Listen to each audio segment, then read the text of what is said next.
What you're witnessing right now is not just a silver shortage, it's the end of the post-1971 fiat currency experiment. When Nixon closed the gold window in 1971 and severed the dollar's link to precious metals, he unleashed 55 years of monetary expansion that has debased the currency by over 98%. A dollar in 1971 could buy what it takes $8.25 to buy today, but the debasement is accelerating. In the last 4 years alone, the Federal Reserve has printed more dollars than existed in the entire money supply before 2020. This is not sustainable. This is not normal. This is the end game of every fiat currency in history, and silver is the canary in the coal mine that's telling you the mine is about to collapse. The United States government is now running a $2 trillion annual budget deficit with no plan to reduce it. The national debt just crossed $36 trillion and is growing by $1 trillion every 100 days. The interest payments on that debt now exceed the entire defense budget. We are in a debt spiral that can only end in one of two ways, either default or hyperinflation. The government will never choose default because that would mean admitting insolvency. So they will choose inflation.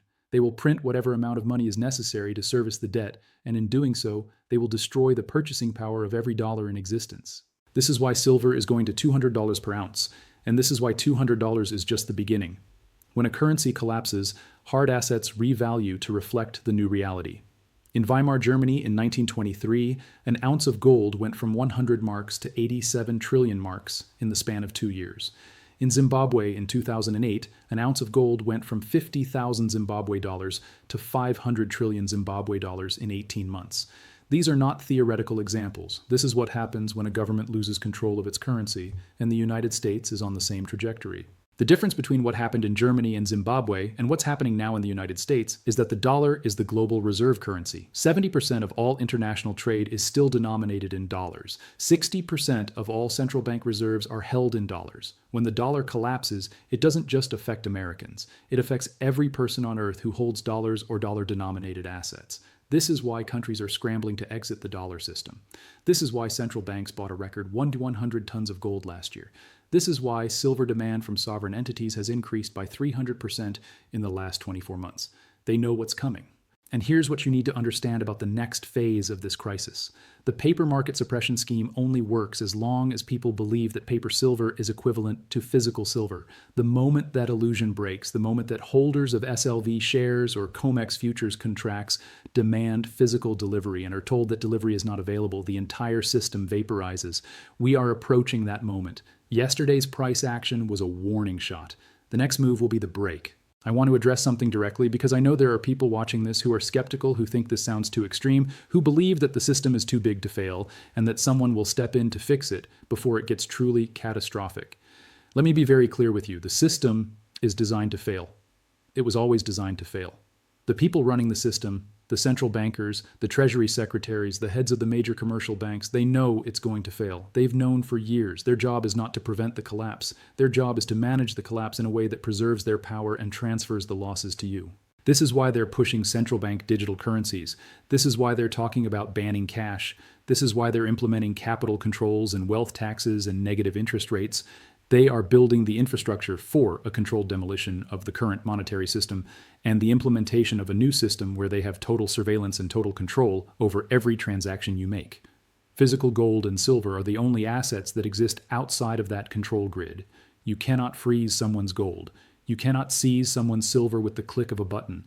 This is why they have spent 50 years suppressing the price and convincing the public that precious metals are barbarous relics that have no place in a modern portfolio. But the suppression is ending because the physical supply is running out.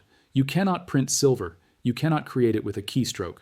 The annual mine supply is approximately 800 million ounces, and annual demand is now over 1.2 billion ounces. That's a 400 million ounce deficit that has to come from somewhere. For years, it came from above-ground stockpiles, from central bank vaults, from secondary recycling. But those stockpiles are now depleted. The vaults are empty. The refiners are running at maximum capacity and still cannot meet demand. This is a structural deficit that cannot be solved with higher prices because most of the demand is inelastic. Samsung needs silver to make solar panels. Tesla needs silver for electric vehicle components. The military needs silver for missile guidance systems. These buyers will pay whatever price is necessary because there is no substitute for silver in these applications. So when I tell you that silver is going to $200, I'm not giving you a price target based on technical analysis or chart patterns. I'm giving you a mathematical inevitability based on supply and demand fundamentals. If demand is 1.2 billion ounces and supply is 800 million ounces, the price has to rise until demand is destroyed or new supply is created. At $100 per ounce, we are nowhere near demand destruction. In fact, demand is accelerating. Retail purchases in January 2026 are running at 5 times the level of January 2025. Industrial demand is at an all-time high because of the green energy transition and the AI boom, both of which require massive amounts of silver. The only way to bring supply and demand back into balance is for the price to rise to a level that makes previously uneconomic mining projects profitable and incentivizes massive recycling efforts. Based on current production costs and the depletion of easy-to-access silver deposits, that equilibrium price is somewhere between $150 and $300 per ounce. And that's assuming the dollar maintains its current value, which it won't. If the dollar continues to debase at the current rate, the nominal price of silver could go much, much higher.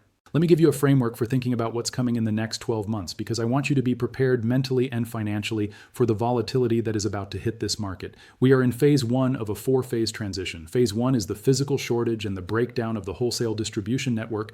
This is where we are right now. Dealers cannot get inventory. Premiums are exploding. The paper price and the physical price are diverging. This phase lasts until the paper market breaks completely. Phase 2 is the COMEX default. At some point in the next 3 to 6 months, a large institutional buyer is going to stand for delivery on a futures contract, and the exchange is going to fail to deliver the metal. This has never happened in the 50-year history of the COMEX, but it is inevitable given the current supply situation. When this happens, the entire world will realize that the paper market is a fraud, that the price has been manipulated for decades, and that physical metal is worth far more than the screen price suggests. The paper price will collapse, and the physical price will explode in opposite directions. Phase 3 is the sovereign scramble. When the COMEX defaults, central banks and sovereign wealth funds are going to panic. They will attempt to acquire physical gold and silver at any price to shore up their reserves before the dollar loses reserve currency status. This is when you will see $200, $300, $500 silver. This is when shortages become total. You will not be able to buy silver at any price because there will be none available to the retail market. Governments will nationalize mines, they will implement export bans, they will confiscate private stockpiles if they can. This is the chaos phase, and it could last anywhere from 6 months to 2 years, depending on how quickly the new monetary system is implemented. Phase 4 is the reset. The IMF, the Bank for International Settlements, and the major central banks will announce a new global monetary framework. It will likely involve some form of commodity backing, probably a basket of gold, silver, oil, and other strategic resources. The dollar will be devalued against this basket by 60 to 80%. Your savings, your retirement accounts, your bonds, anything denominated in dollars, will lose the majority of its purchasing power overnight. But if you own physical gold and silver, your wealth will increase in proportion to the devaluation.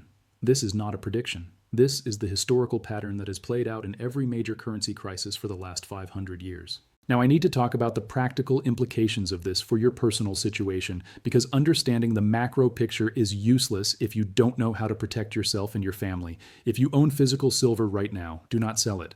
I don't care if the paper price goes to $150 and you see a massive unrealized gain. Do not sell your metal to a dealer for dollars. The dollars are becoming worthless. The metal is becoming money. You are trading real wealth for fake currency.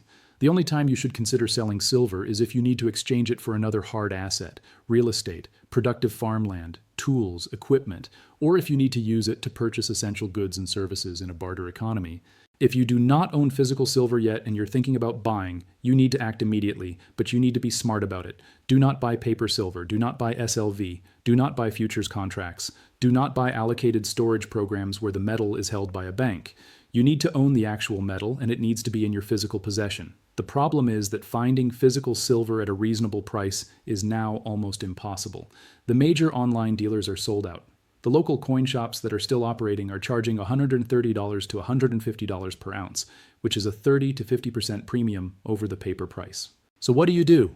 You go peer-to-peer. You find private sellers. You join local precious metals groups. You network with other stackers. You offer cash, and you be prepared to pay the street price, which is currently around $130 for generic rounds and $140 for government-issued coins. Yes, this is expensive compared to what silver was trading at 6 months ago, but 6 months ago, the system was still functioning. 6 months ago, you could buy from dealers at reasonable premiums. That world no longer exists. The new reality is that physical silver has a premium because physical silver is scarce and scarce things are valuable. I also want to address the people who are thinking about buying large quantities, talking about 10,000 ounces or more. If you are in a position to make a purchase of that size, you need to understand that you are now operating in a completely different market. You cannot call a wholesaler and place an order. They don't have inventory and they won't extend credit to new customers. Your only option is to go direct to refiners or to source metal from private liquidations. This means building relationships, traveling to meet sellers in person, arranging for secure transportation and storage. It is a level of complexity that most retail investors are not prepared for, but it is the new normal in a market where the traditional distribution channels have failed. And let me address the security issue because this is critical. If you own a significant amount of precious metals, you are now a target, not just from criminals, but potentially from your own government. We have historical precedent for this. In 1933, Franklin Roosevelt signed Executive Order 6102, which made it illegal for American citizens to own gold. The government forced everyone to turn in their gold coins and bars at a fixed price of $20.67 per ounce, and then immediately revalued gold to $35 per ounce, effectively confiscating 40% of the wealth of every gold holder in the country. Could this happen again? Absolutely. In fact, I would argue it's likely once we reach the sovereign scramble phase. This is why you need to think very carefully about how you store your metal. Do not keep it all in one location. Do not tell people you own it. Do not post about it on social media. Diversify your storage across multiple secure locations, some at home, some in private vaults, some in jurisdictions outside the United States if possible. Consider allocating a portion of your stack to easily concealable forms like junk silver coins or small bars that can be moved quickly if necessary. And for the love of God, do not store your precious metals in a bank safety deposit box. The bank is not your friend. The bank is an agent of the government, and when the government wants your metal, the bank will hand it over without hesitation. Now let me address the elephant in the room. A lot of people watching this are thinking, okay, I understand that silver is valuable. I understand the system is breaking down, but what am I supposed to do with my silver if the dealers won't buy it? How do I convert it back to currency if I need to pay my mortgage or buy groceries? This is the right question to ask, and the answer is that you're thinking about it wrong. You don't convert silver back to currency. Silver becomes the currency. We are entering a period of monetary transition where the primary medium of exchange shifts from paper fiat issued by a bankrupt government to hard assets that hold value across time and space. This has happened hundreds of times throughout history. The Romans used silver coins, the British used gold sovereigns, the American colonists used Spanish silver dollars. For thousands of years, precious metals were money, and paper was just a receipt for metal held in a vault. We are returning to that system, not because people want to, but because the alternative, a purely fiat system backed by nothing but government promises, has failed.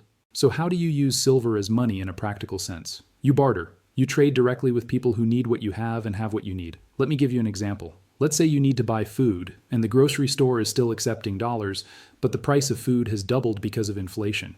You could sell some of your silver to a dealer for dollars and then use those dollars to buy food, but you're getting destroyed on both ends of that transaction. The dealer is paying you $90 for silver that's worth $130 on the street, and then the grocery store is charging you inflated prices in a debasing currency. Instead, you find a farmer or a rancher who produces food and you offer to trade him silver directly. You give him 1 ounce of silver, which has intrinsic value and will hold its purchasing power, and he gives you $130 worth of food at current prices. No middleman, no bank, no taxes, no paper trail. This is peer-to-peer commerce, and it is the future. This same model applies to every other essential good and service. You need car repairs, trade the mechanic silver. You need medical care, trade the doctor silver. You need housing, trade the landlord silver. The key is building a network of people in your local community who understand that the paper system is collapsing and who are willing to transact in real money. This network becomes your lifeline when the banks close, when the credit cards stop working, when the ATMs run out of cash. And that moment is coming faster than most people realize. I want to circle back to something I mentioned earlier about the geopolitical situation because it's important to understand that what's happening with silver is not just an economic event, it's a strategic event with massive implications for global power structures. The United States has maintained its position as the dominant superpower for the last 80 years. Primarily through control of the global reserve currency. This allowed America to export its inflation to the rest of the world, to run unlimited deficits without consequences, and to sanction any country that didn't comply with U.S. policy. But that power is predicated on the world's willingness to accept dollars as payment for real goods and services. When countries stop accepting dollars, when they demand payment in hard assets or alternative currencies, the entire American empire begins to crumble. This is why the US has fought wars in Iraq, Libya, and Syria, not because of weapons of mass destruction or humanitarian concerns, but because those countries threatened to sell oil in currencies other than dollars. The petrodollar system is the foundation of American power, and it is collapsing right now in real time. Saudi Arabia's decision to allow oil sales in yuan, Russia's insistence on gold or commodity-backed payments, China's launch of the Petro-Yuan futures contract, these are all deliberate attacks on dollar hegemony, and they're working. Global dollar reserves have fallen from 70% of total central bank holdings to just 58% in the last 5 years. That decline is accelerating, and as the dollar loses its reserve status, the United States loses its ability to print money without consequence. This is why the silver market matters. Silver is the people's money. Gold is for central banks and billionaires. Silver is affordable enough that ordinary people can accumulate it, but valuable enough that it represents real wealth. If the global population starts hoarding silver as a store of value and a medium of exchange, it creates a parallel monetary system that exists outside of government control. This terrifies the powers that be because they cannot manipulate a system based on physical metal the way they can manipulate a system based on digital fiat. The war for monetary supremacy is being fought on multiple fronts. There's the military front, which we see in Ukraine and the Middle East. There's the economic front, which we see in tariffs and sanctions. And there's the monetary front, which we see in the gold and silver markets. The outcome of this war will determine what the world looks like for the next 100 years. Will we have a multipolar world where different regions use different currencies and commodity-backed money is the standard? Or will we have a unipolar world where a single digital currency controlled by supranational institutions like the IMF is forced on everyone through social credit systems and capital controls? I know which future I'm betting on, and that's why I'm holding silver. Because no matter which scenario plays out, precious metals will have value. If we get the multipolar commodity-backed future, silver is money. If we get the dystopian digital control grid future, silver is the off-ramp, the asset you can use to preserve wealth outside the system. Either way, owning silver is the right move. Let me give you the final piece of the puzzle, the piece that connects everything we've talked about and makes the path forward crystal clear. The reason the silver price is going to $200 and beyond is not just because of supply and demand fundamentals, although those are important. It's not just because of currency debasement, although that's accelerating. The real reason is psychological. It's the moment when the collective consciousness shifts from viewing silver as a commodity to viewing silver as money. That shift is happening right now. 5 years ago, if you told someone you were buying silver, they would look at you like you were crazy. Today, everyone knows someone who owns silver. The conversation has changed. People are waking up to the fact that their dollars are losing value, that their government is lying to them about inflation, that the stock market is a rigged casino, and that they need to protect themselves. Silver is the easiest, most accessible way for ordinary people to opt out of the system.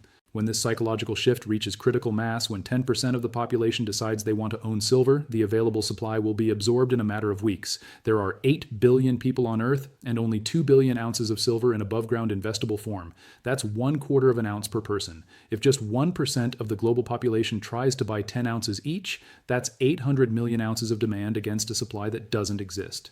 The price would have to rise to a level that most people today would consider absurd just to ration the available supply among competing buyers. This is the scenario we are heading into, and it's why I'm telling you to hold your silver no matter what happens to the paper price. Do not let short-term volatility shake you out of your position. Do not sell because the price drops 20% in a week. Do not sell because some talking head on television tells you the bubble has popped. This is not a bubble. This is a revaluation. Bubbles are driven by speculation and leverage. This is driven by fundamentals and the failure of the current monetary system.